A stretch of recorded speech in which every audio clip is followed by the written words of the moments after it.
Sunny Florida, a former paradise of a place known for its beaches and sunshine, is in trouble.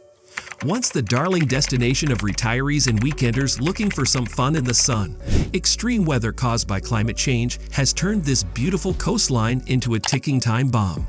In 2024, Hurricanes Helene and Milton made headlines as wildly dangerous storms. Unfortunately, they're only just the beginning. If you're living in coastal Florida, you might want to start packing. This isn't just about one season of storms. It's about a future riddled with uncertainty. Before we figure out the future of Florida, let's talk about the current situation in the state. Hurricanes Helene and Milton have just hit Florida in quick succession, causing massive infrastructure and property damage and possibly becoming some of the costliest natural disasters in U.S. history. Though scientists have been warning the world that human-made global warming will warm seas, intensify extreme weather events, and exacerbate sea level rise, especially in coastal regions, it still seems like folks have been moving to Florida in the past few years. But is that really the case? And will people stay in Florida after being battered by back-to-back storms? Let's break it down. Hurricanes Helene and Milton wreaked havoc on our shores, reminding us of the destructive power of nature. According to the NOAA, hurricane season is becoming more treacherous with each passing year, with increased rainfall, increased intensity, and increased sea level rise in each new storm.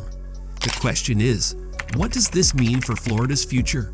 According to the IPCC's special report on the ocean and cryosphere in a changing climate, sea levels are predicted to rise by up to 1.1 meters, or around 3 feet, in the next century unless we take drastic action against climate change, which doesn't seem to be happening anytime soon. Additionally, hot tub-like temperatures, such as the ones recently taken off the coast of Florida, and rapid warming of the seas could cause sea ice and glaciers to melt, only increasing the sea level rise that could befall the whole coastline. For Florida, this isn't just a statistic. It could prove to be a death sentence for entire neighborhoods. Coastal cities are at risk, and properties in these areas are losing value faster than you can say flood zone. The climate crisis is not only increasing sea levels, but also amplifying the frequency and intensity of extreme weather events. Besides the aforementioned rise in sea levels, which will be devastating for the coastline, Climate.gov reports that we're seeing a rise in Category 4 and 5 hurricanes, some of the most catastrophic storms. Also, all of these factors have a multiplying effect. As temperatures increase, the sea levels rise, which continue to make hurricanes worse and worse. Hurricanes have long been a concern for Floridians, but the intensity in years past has not been nearly as extreme as it has been recently. At what point do we pack it up and move to higher ground? There may be an inflection point, sooner than later, where residents decide it is not worth the effort to rebuild and repair every year. Instead, it might be more worthwhile to simply pack it up and take their losses. Now let's talk about real estate. As homes are literally being swept away into the sea, buyers are becoming wary of homes that sit in the path of potential storms. As the impacts of extreme weather and rising sea levels become undeniable, how long will it really be until the bubble bursts for Florida's housing market? It looks like cracks are beginning to appear. According to Redfin, as of September 2024, home prices are down slightly year over year. The number of homes sold decreased 15.5% year over year. Homes are staying on the market longer than last September, and the number of homes for sale has risen a whopping 29%. To me personally, this is a red flag. The increase in the amount of homes for sale seems like a true run for the hills moment, where people are looking to evacuate no matter the cost.